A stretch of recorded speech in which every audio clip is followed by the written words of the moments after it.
أعوذ بالله السميع العليم من الشيطان الرجيم من همزه ونفخه ونفسه بسم الله الرحمن الرحيم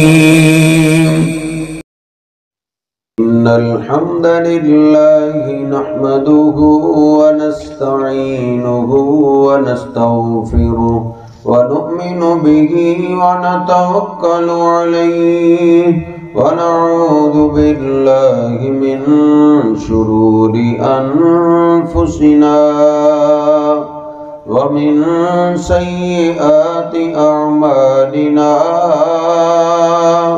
من يهده الله فلا مضل له ومن يضلله فلا هادي له أشهد أن لا إله إلا الله وحده لا شريك له وأشهد أن محمدًا عبده ورسوله اللهم صل على محمد وأزواجه وذريته كما صليت على آل إبراهيم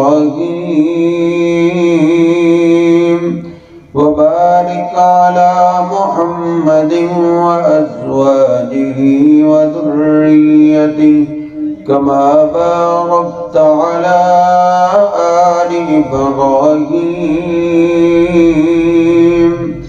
إنك حميد مجيد رب اشرح لي صدري ويسر لي أمري واحلل عقدة من لساني يفقهوا قولي۔ مسلم شریف میں یہ حدیث پاک موجود ہے، سیدنا عمر بن عباسہ رضی اللہ تعالیٰ عنہ وہ روایت کرتے ہیں کہ اسلام سے پہلے زمانہ جاہلیت میں بھی مجھے بتوں کی عبادت سے نفرت تھی۔ میں اس کو اچھا نہیں سمجھتا تھا کہ خود ہی بندہ تیار کرے، بنانے کے بعد بندہ اسی کو اپنا مشکل کشا حاجت روا اور اس کی بندگی عبادت کرنی شروع کر دے۔ تو میں نے سنا کہ مکہ پاک میں ایک آدمی ہے جو بتوں کے خلاف باتیں کرتا ہے، تو مجھے بڑی خوشی ہوئی۔ میں نے کہا چلو کوئی ہم خیال تو ملا ہے، تو میں نے مکہ پاک کی طرف سفر کیا۔ نبی پاک صلی اللہ علیہ وسلم کے اکثر مکہ والے مخالف تھے، تو میں نے کسی طریقے سے آپ سے ملاقات کی۔ تو میں نے پوچھا ما انتا، آپ کیا چیز ہیں؟ آپ نے فرمایا انا نبی، میں نبی ہوں۔ میں نے پوچھا وما نبی، نبی کیا ہوتا ہے؟ تو آپ نے فرمایا ارسلنی اللہ، اللہ پاک نے اپنے بندوں کے نام پیغام بھیجنے کے لیے میرا انتخاب کیا ہے۔ میرے پاس اللہ کی طرف سے پیغام آتا ہے اور وہ اللہ کا پیغام میں بندوں تک پہنچاتا ہوں۔ تو میں نے عرض کی بما ارسلت یا رسول اللہ، اے اللہ کے رسول صلی اللہ علیہ وسلم آپ کیا دے کر بھیجے گئے؟ بنیادی پیغام آپ کو کیا ملا ہے؟ تو آپ نے دو چیزوں کا ذکر کیا ہے کہ مجھے دو مقصد دے کر بھیجا گیا ہے۔ ارسلت بصلۃ الارحام وکسر الاوثان، میں بتوں کو توڑنے کے لیے آیا۔ اوثان یہ وثن کی جمع ہے۔ وثن ہر اس چیز کو بولتے ہیں جس کی اللہ کے مقابلے میں عبادت ہوتی ہے۔ درخت کی عبادت ہوتی ہے تو درخت وثن ہے، پتھر کی عبادت ہوتی ہے تو پتھر وثن ہے، بت کی عبادت ہوتی ہو تو عربی میں اس کو وثن کہتے ہیں، حتیٰ کہ قبر کی عبادت ہوتی ہو تو اس قبر کو بھی وثن ہی بولتے ہیں۔ آپ فرماتے ہیں میں وثن توڑنے کے لیے آیا ہوں، یعنی بندوں کو مخلوقات کی عبادت سے نکال کر میں اللہ کی عبادت پہ لگانے کے لیے آیا کہ اللہ کے سوا کسی کی عبادت نہ کی جائے۔ پھر نبی پاک صلی اللہ علیہ وسلم نے اللہ کے مقابلے میں جن جن کی عبادت ہوتی تھی ان کو آپ نے توڑا ہے۔ مکہ جب فتح ہوا تو جناب علی پاک رضی اللہ تعالیٰ عنہ فرماتے ہیں، مسلم شریف میں ہے کہ نبی پاک صلی اللہ علیہ وسلم نے مجھے حکم دیا کہ علی جاؤ، لا رأیت قبرا مشرفا الا سویتہ ولا صورتا الا طمستہ۔ بیت اللہ میں 360 بت تھے، وہ توڑ دیے گئے، تصویریں تھیں وہ مٹا دی گئی، اور پھر جناب علی پاک کو بھیجا، علی جاؤ جہاں جہاں اسلام کی حکومت ہے تجھے کہیں بھی ایک بلشت کی اونچی کو قبر نظر آئے اس کو زمین کے برابر کر دے، اور اگر کوئی بت نظر آئے اس کو بھی توڑ دے، کیونکہ قبر کی عبادت ہوتی ہو تو اس کو آپ نے وثن ہی بولا ہے۔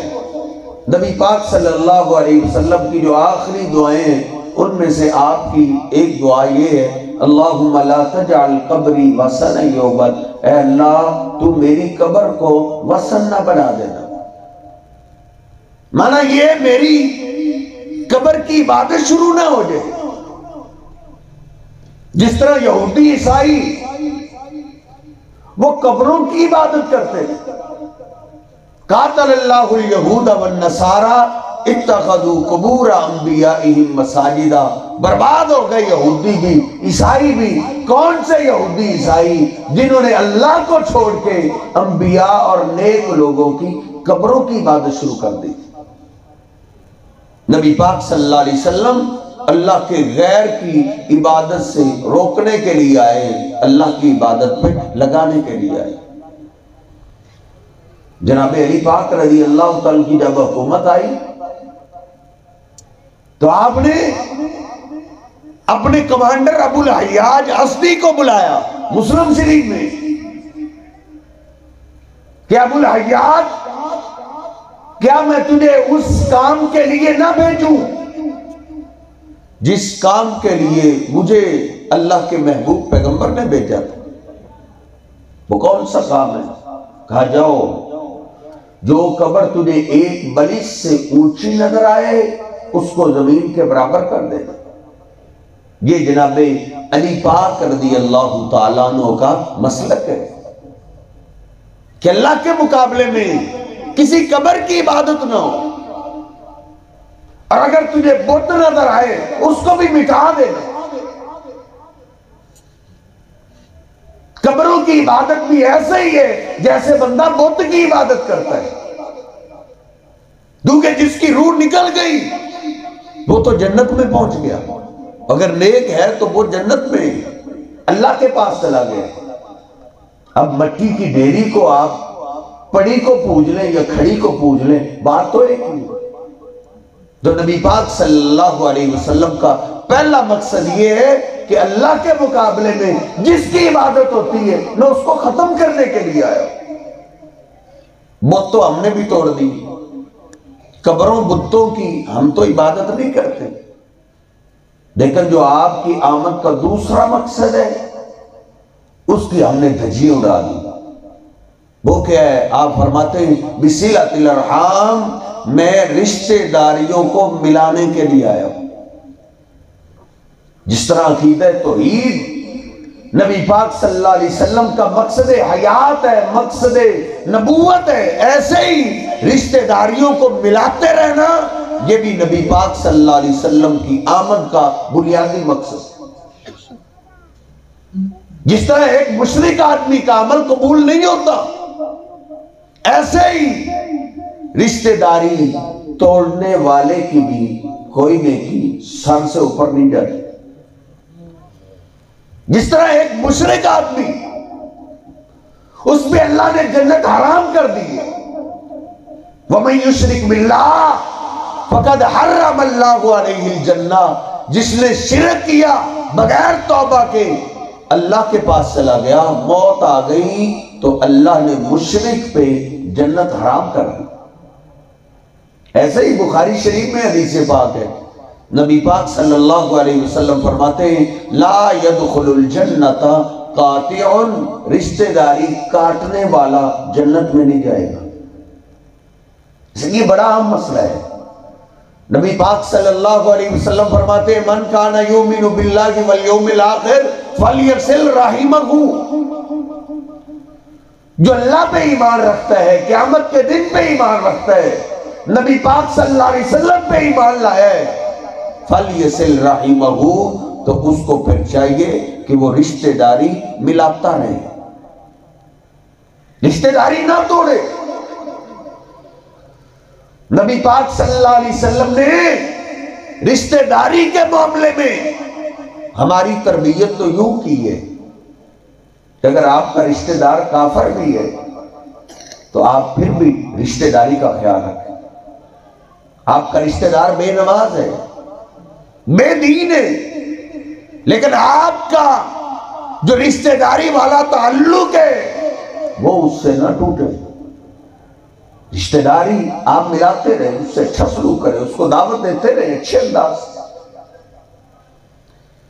نبی پاک صلی اللہ علیہ وسلم مکہ والوں کے بارے میں نرم فیصلے کو بہت پسند کرتے تھے، صحابہ بات بھی کرتے تھے۔ نبی پاک صلی اللہ علیہ وسلم نے پھر کیا فرمایا؟ آپ نے فرمایا اِنَّ وَلِيَّ اللَّهُ وَصَالِحُ الْمُؤْمِنِينَ، میرے دل میں محبت اللہ کی ہے اور ایمان والوں کی ہے۔ ہاں، جو مکہ والوں کے بارے میں نرم رویہ رکھتا ہوں نا، انہم آل ابی، وہ میرے باپ کے خاندان والے، باپ کی طرف سے میری ان سے رشتہ داری ہے، میں رشتہ داری کا خیال رکھتا ہوں۔ نبی پاک صلی اللہ علیہ وسلم کے پاس ریشمی لباس آپ کو تحفہ دیا گیا، مردانہ قمیص تھی، مردانہ جبہ تھا ریشمی،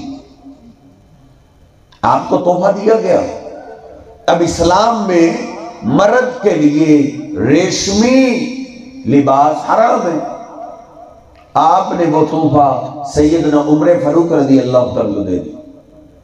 اب سیدنا عمر فاروق رضی اللہ تعالیٰ عنہ نے وہ ریشمی قمیض اپنے کافر بھائی کو تحفے کے طور پہ بھیج دی۔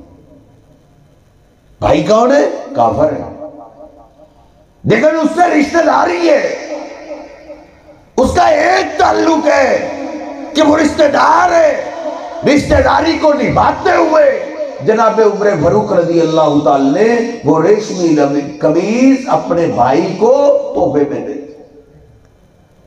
یعنی رشتہ دار کافر بھی ہو، ہمارا اسلام ہماری تربیت یہ کرتا ہے آپ اس سے اچھا سلوک کریں۔ ہمارے رشتہ دار تو ہے ہی مسلمان، ہمارے رشتہ داروں کا تو ڈبل حق ہے ہم پہ، نبی پاک صلی اللہ علیہ وسلم فرماتے ہیں من احب ان یبسط له فی رزقہ و ان ینسى له فی اثرہ، بخاری شریف میں جو آدمی پسند کرتا ہے اللہ اس کو لمبی صحت والی عمر دے اور اللہ اس کو وافر رزق عطا کرے. یہ دو چیزیں ایسی ہر بندہ ہی پسند کرتا، کوئی بھی غربت پسند نہیں کرتا، کوئی بھی بیماری کو پسند نہیں کرتا. نبی پاک صلی اللہ علیہ وسلم فرماتے ہیں جو گھرانہ، جو چار دیواری والے یہ پسند کرتے ہیں اللہ اس کو وافر رزق دے اور بیماری اس گھر سے ختم ہو جائے. آپ فرماتے ہیں ایک کام وہ کرے دونوں اللہ کر دے. ایک کام کیا ہے؟ آپ نے فرمایا فَلْيَصِلْ رَحِمَهُ، وہ رشتہ داری ملانا شروع کر دے. ماں کی طرف سے رشتہ داری ہے ان سے اچھا سلوک کرے، باپ کی طرف سے رشتہ داری ہے ان سے اچھا سلوک کرے. رشتہ داری ملانے کی وجہ سے اللہ اس کے گھر سے غربتیں بھی ختم کر دے گا اور بیماریاں بھی ختم کر دے گا. رشتہ داری ملانا کس کو کہتے ہیں؟ بخاری شریف میں یہ آپ فرماتے لیس الواصل بالمکافی، رشتہ داری ملانا یہ نہیں ہے کہ جو آپ کا رشتہ دار آپ سے اچھے سلوک سے پیش آتا ہے آپ اس سے اچھے سلوک سے پیش ہے. جس طرح ہمارے ہیں جی کو جیے، جو ہمارے ساتھ بنا کے رکھے گا ہم بھی اس سے بنا کے رکھیں. جو مجھ سے ایک دفعہ سلام نہیں لیتا میں 10 دفعہ لینے کے لیے تیار نہیں ہوں. جو مجھے دیکھنا پسند نہیں کرتا میں اس کو دیکھنا پسند نہیں کرتا. نبی پاک صلی اللہ علیہ وسلم فرماتے ہیں رشتہ داری ملانا اس کو نہیں کہتے. یہ تو رشتہ داری ملانے سب بھی کہتے ہیں، کافر بھی اس کو مانتے ہیں. کافر، مشرک، یہودی، عیسائی وہ تو یہ کام بھی کرتے ہیں. وہ بھی جن کو کوئی سلام کرے وہ آگے سے سلام کرتا ہے، جی سے جی وہ بھی ملاتے ہیں. لیکن جس رشتہ داری ملانے سے بیماریاں ختم ہوتی ہیں، غربتیں ختم ہوتی ہیں، آپ فرماتے ہیں میں اس کو رشتہ داری ملانا کہتا ہی نہیں. رشتہ داری ملانا کیا ہے؟ آپ فرماتے ہیں اذا قطعت وصلها، اگر آپ کا رشتہ دار آپ سے تعلق توڑنے میں لگا رہے آپ اس سے جوڑنے میں لگے رہے. وہ کہہ رہا ہے تیرا میرا جینا مرنا ختم، تم مر گئے میں نہیں آؤں گا، میں مر گیا تم نہ آنا. وہ جینا مرنا ختم کر رہے. آپ بار بار اس کے گھر میں تحفے تحائف لے کر اپنی فیملی لے کر رشتہ داری ملانے کی کوشش کرتے رہے، وہ توڑنے میں لگا رہے آپ جوڑنے میں لگے رہے. نبی پاک صلی اللہ علیہ وسلم فرماتے ہیں یہ نسخہ تم آزماؤ اللہ پاک تمہاری غربتیں بھی ختم کر دے گا، تمہاری بیماریاں بھی ختم کر دے گا. پھر اولاد کی وجہ سے پریشانی نہیں آئے گی. رشتہ داروں سے اپنا تعلق اچھا کرو گے اولاد تمہاری فرما بردار ہو جائے گی. اپنے بھائیوں سے سلوک اچھا نبھاؤ گے آپ کی اولاد آپ کی آنکھوں کی ٹھنڈک بن جائے گی. وگرنہ جس اولاد کی خاطر رشتہ داروں سے شریکہ برادری ٹوٹنا شروع کر دیتے ہو یہ اولاد ہی آپ کے لیے مصیبت بن جائے گی. دور نہ جائیں.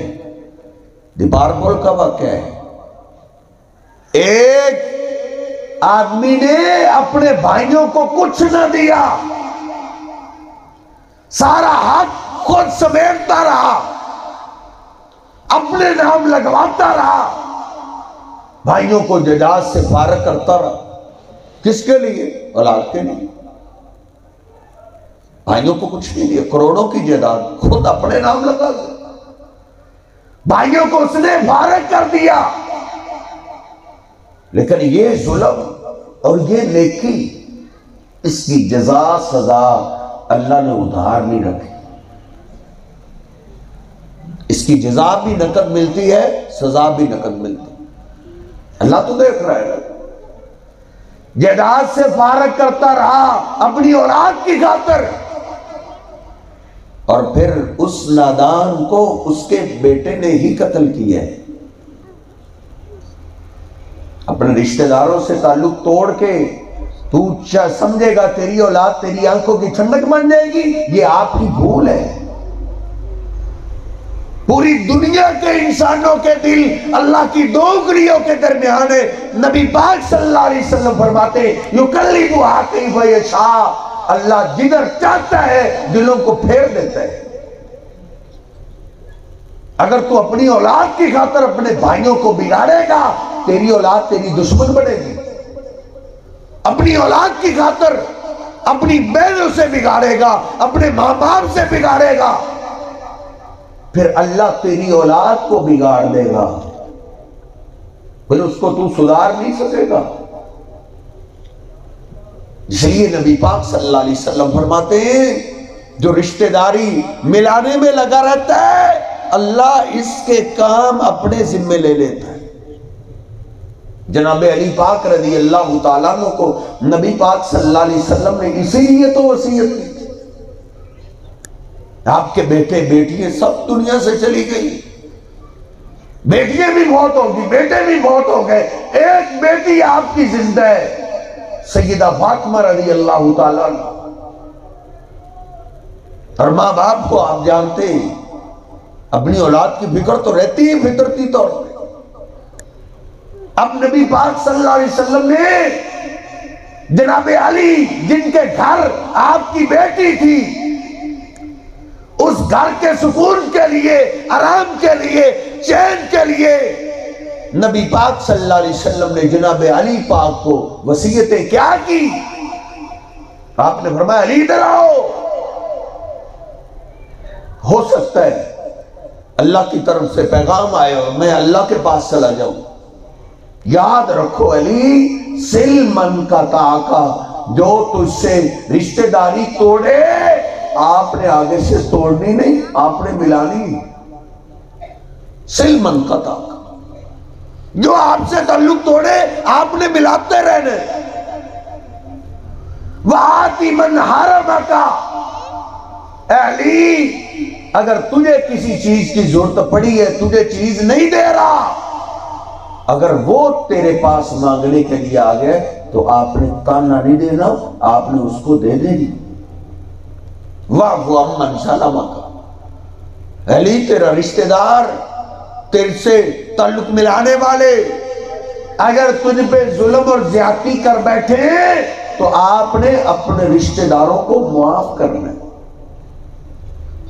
یہ آپ نے جناب علی پاک کو وصیتیں کی تھی۔ آج ان وصیتوں کو پلے سے باندھ لو، اپنی بیوی کو، اپنی اولاد کو یہ وصیتیں سکھا دو، دنیا چین والی ہو جائے، رونا نہیں پڑے گا۔ آج گھر گھر کا رونا ہے، کوئی بیٹیوں سے تنگ ہے، کوئی بیٹوں سے تنگ ہے۔ بنیادی بات وہی برادری والا شریکہ، وہی زد بازی اڑے ہوئے ہیں، بال سفید ہو گئے، قبر میں اتر رہے ہیں، لیکن برادری کا شریکہ نہیں ختم کر رہے۔ وہ ہندو یہاں سے چلا گئے لیکن وہ یہ جراثیم چھوڑ گئے۔ یہ شریکہ برادری یہ اسلام کے الفاظ نہیں ہے، یہ ہندوؤں کے جراثیم ہیں جو مسلمانوں میں آج بھی جاگ رہے ہیں۔ کن میں؟ نمازیوں میں۔ نبی پاک صلی اللہ علیہ وسلم وصیت کر رہے ہیں وَاعْفُ عَمَّنْ ظَلَمَكَ، تجھ پہ ظلم کرے تیرا رشتہ دار، تو اسے معاف کر۔ جناب یوسف علیہ السلام پہ ظلم کرنے والے کون تھے؟ سورہ یوسف کی کبھی اس انداز سے بھی داستان پڑھا۔ اور جو اللہ کا قریبی ہوتا ہے نا، یا یوں سمجھیے جس کو اللہ اپنے قریب کرنا چاہتا ہو، اللہ اس کو رشتہ داری کے بارے میں آزماتا ہے۔ یوسف علیہ السلام بھائی تو اور بھی تھے، لیکن ان سارے بھائیوں میں سے اللہ پاک نے یوسف علیہ السلام کو نبوت عطا کرنے کا ارادہ کیا ہے۔ تو پھر کیا ہوا ہے؟ بھائیوں نے ظلم کیا ہے، بھائیوں نے مارا ہے۔ چاند سے اسین چہرے والے یوسف کو مار مار کے کنویں میں پھینک دیا ہے۔ یوسف کا کیا قصور تھا؟ اس نے ان کا کیا بگاڑا؟ لیکن آگے سے صبر کیا۔ سورہ یوسف پڑھیے، بھائی مارتے رہے، یوسف صبر کے ایسے پہاڑ کہ ایک گالی بھی نہیں دی۔ ہم جس کا مقابلہ نہ کر سکتے ہوں تو گالیاں تو ضرور نوازتے، بد دعائیں تو پھر دے ہی دیتے ہیں۔ سورہ یوسف پڑھیے، مار کھا رہے ہیں، اپنے بھائیوں کو بد دعا تک نہیں دی، لیکن ان کے حسد کی آگ ایسی بھڑک اٹھی ہے، یوسف علیہ السلام کو مار مار کے کنویں میں پھینک دی۔ ساری رات یوسف علیہ السلام کنویں میں روتے رہے، باپ گھر میں روتا رہا۔ یہ ظلم کرنے والے کون ہیں؟ سگے بھائی ہیں۔ ان کے ظلم کی پیاس ابھی بھی ختم نہیں ہوئی۔ اگلے دن آئے، دیکھا ایک قافلے والوں نے نکالا ہوا، دور سے غصے میں آ گئے، یہ ہمارا گندا بھاگا ہوا غلام تمہارے آتا ہے، دو ہمیں چھوڑنا، ایسا غلام ہمیں نہیں چاہیے۔ اپنے سگے بھائی کو غلام بنا کے بیچ دیے چند کھوٹے سکوں کی خاطر۔ لیکن یوسف کیسے تھے؟ جن کو اللہ شان دینے کا ارادہ کرتا ہے، پھر اللہ ان کو حوصلہ بھی دیتا ہے، اللہ ان کو صبر کی بھی توفیق دیتا ہے۔ یوسف علیہ السلام نے ان کافرے والوں کو یہ بھی نہیں بولا کہ یہ میرے سگے بھائی ہیں، کہ میرے بھائی شرمندہ نہ ہوں۔ اتنا بڑا ظلم کہ منڈیوں میں بکتے رہے، بکتے بکاتے، اللہ پاک نے بادشاہ کے گھر بھیج دیا، ادھر زندگی گزاری۔ کتنے سال گزر گئے؟ اللہ کہتا ہے جوان ہو گئے، بچپن سے لے کے جوانی تک کتنے سال ہوں گے؟ یوسف علیہ السلام نے اتنے سالوں میں کسی کے سامنے اپنے بھائیوں کا شکوہ تک نہیں کیا تھا۔ ایسا اللہ حوصلہ دیتا ہے جن کو اللہ شان دینے کا ارادہ کرتا ہے۔ ہم تو 5 منٹ کسی کے پاس بیٹھ جائیں لینے لگا دیتے ہیں نا، بھائی یوں کر رہا ہے، بہن یوں کر رہی ہے، باپ یوں کر رہا ہے، ماں یوں کر رہی ہے، خالہ یوں کر رہی ہے، ماموں یوں کر رہا ہے، چاچو یوں کر رہا ہے۔ ادھر دیکھ، کئی سال گزر گئے، وہ شہنشاہ ہے، آزماتا ہے تو کیسے کمال کرتا ہے۔ اللہ پاک نے شاہی گھر سے نکلوا کے جیل میں بند کروا دی۔ فَلَبِثَ فِي السِّجْنِ بِضْعَ سِنِينَ، اللہ فرماتا ہے جیل میں بھی کئی سال گزر گئے۔ یوسف علیہ السلام نے جیل کے کسی ساتھی کے آگے بھی اپنے بھائیوں کا شکوہ تک نہیں کیا۔ ایسا حوصلہ ہو، ایسا صبر ہو، اس انداز سے برداشت ہو اپنی رشتہ داری کے معاملے میں، پھر اللہ پاک سزا بھی نہ کر دیتا ہے، جزا بھی نہ کر دیتا ہے۔ وہی یوسف علیہ السلام کے بھائی جو چند کھوٹے سکوں کی خاطر بھائی کو بیچ کے بڑے ہی خوش تھے، سمجھتے تھے ہم کیس جیت گئے، حالانکہ نہیں۔ رشتہ داروں کے خلاف کیس کر کے بندہ کیس جیتتا نہیں، اصل میں جیتا ہوا کیس بندہ ہار جاتا ہے، شیطان دھوکہ دیتا ہے، بندے کو سمجھ نہیں جاتا۔ وہ سمجھتے تھے ہم نے یوسف کو باپ کی آنکھوں سے جدا کر دیے، ہم کیس جیت گئے، لیکن جیتے نہیں تھے، ہار گئے تھے۔ ہارے کیسے؟ اللہ کا عذاب ایسا آ گیا کہ گھر کی گندم بھی ختم ہو گئی، آٹا بھی ختم ہو گیا، بچے بلکتے ہیں، درختوں کی جڑیں چبانے پہ مجبور ہو گئے۔ رشتہ داروں پہ ظلم کرنا اتنا بڑا ظلم ہے، اور اس کی سزا اللہ ایسے نہ کر دیتا ہے۔ اگر یہ ظلم پیغمبر کے گھر والے بھی کریں، اللہ اس گھر کو بھی معاف نہیں کرتا، سزا اس گھر میں بھی آ جاتی ہے۔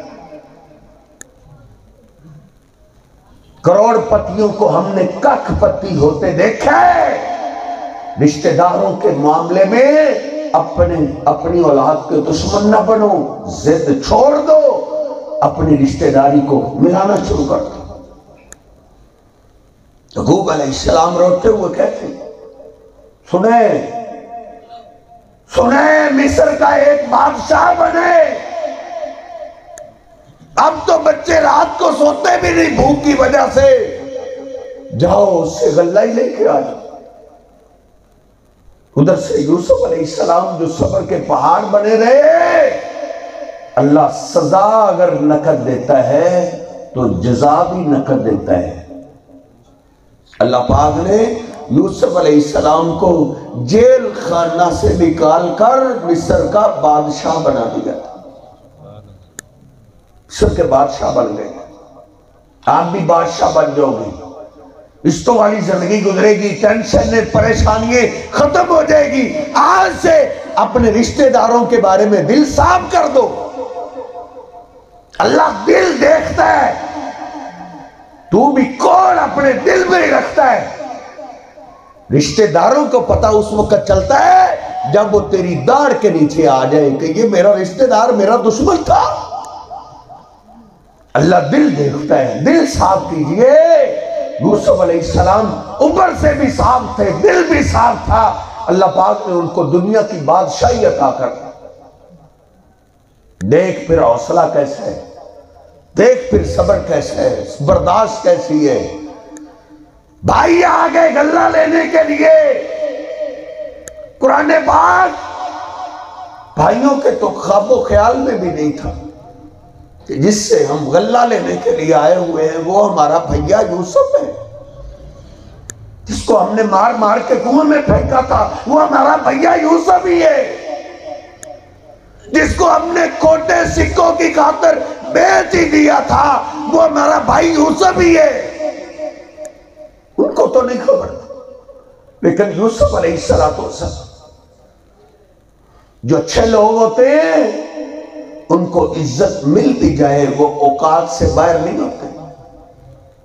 میں تو 4 سلامیاں آ جائیں ہم بندے کو بندڑی سمجھتے ہیں، ہم اوقات سے باہر ہو جاتے ہیں۔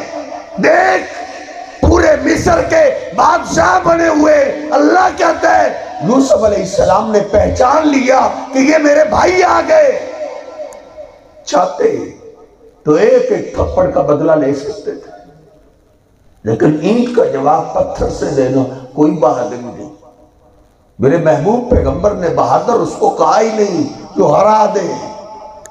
آپ فرماتے ہیں بہادر تو وہ ہے جو غصے کو پی جائے، غصہ ختم کر دے۔ یوسف علیہ السلام نے اپنے ملازموں کو کہا ان کے بوریے بھر دو، اور وہی کھوٹے سکے جن کی خاطر اپنے بھائی کو بیچا تھا وہ کھوٹے سکے بھی لے کر آ گئے۔ یوسف علیہ السلام نے فرمایا ان سکوں کو ہم نے کیا کرنا ہے، دے دو واپس لے گئے۔ گھر پہنچے، باپ کو کہتے بابا وہ مصر کا بادشاہ واقعی بڑا اچھا انسان ہے، اس نے ہمیں غلہ بھی واپس دیا ہے، ہمیں پیسے بھی واپس کر دیے۔ اسلام ہماری یہ تربیت کرتا ہے ظالموں پہ بھی احسان کر، ظالموں پہ بھی احسان کر۔ یوسف علیہ السلام نے احسان کیا،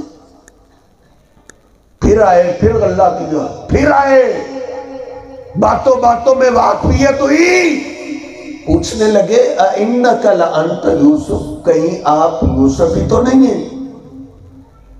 کیا فرمانا؟ انا یوسف، میں یوسف ہی ہوں۔ آج کل تو 10 القابات ہیں ایک نام کے ساتھ، کتنا سادہ تعارف ہے، کتنی سادگی ہے، کہتے ہیں انا یوسف، میں یوسف ہی ہوں۔ پیغمبر ہے، پیغمبر کی اولاد ہے، بادشاہ ہے، کتنی سادہ بات کی ہے، کہتے ہیں انا یوسف، میں تمہارا بھائی یوسف ہوں، تمہارے تھپڑ کھانے والا یوسف ہوں، جس کو تم نے مار مار کے کنویں میں پھینکا میں یوسف ہی ہوں، جس کو تم نے غلام بنا کے بیچ دیا تھا میں یوسف ہوں۔ بھائی کہاں پر ہے؟ یوسف مصر کا بادشاہ ہے، آج تو پھر ہم سے ایک ایک تھپڑ کا بدلہ لے گا۔ ان کے اپنے ذہن تھے، جیسے جیسے انہوں نے ظلم کیے تھے کہ آج پھر ہمیں نہیں چھوڑا جائے گا۔ یوسف علیہ السلام نے دیکھا بھائی کہاں پر ہیں، فوراً بولے کیوں ڈرتے ہو؟ کیوں کانپ رہے ہو؟ تمہارے ظلم کی داستان بہت لمبی ہے۔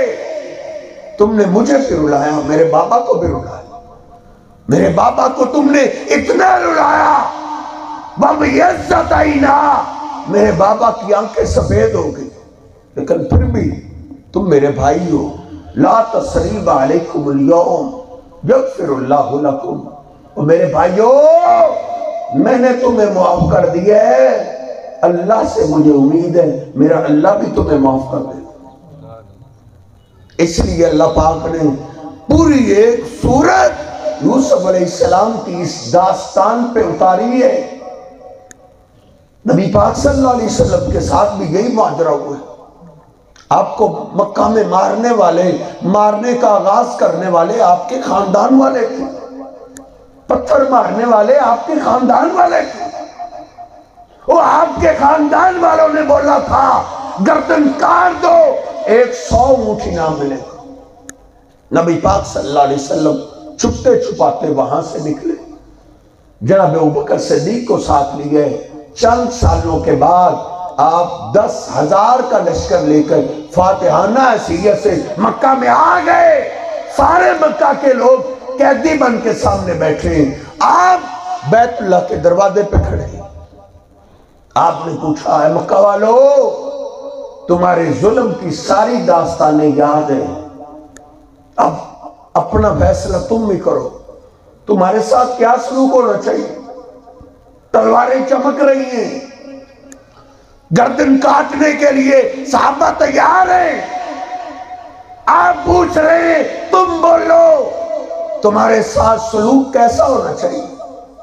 انہوں نے کہا کریم بن کریم بن کریم، آپ کرم والے، آپ کا باپ کرم والا، آپ کا دادا کرم والا، کرم والوں سے کرم کی توقع ہوتی ہے، آپ سے بھی کرم کی اپیل ہے، ہم معافی چاہتے ہیں۔ نبی پاک صلی اللہ علیہ وسلم نے اس وقت بولا تھا میری اور تمہاری مثال میرے بھائی یوسف کی طرح ہے۔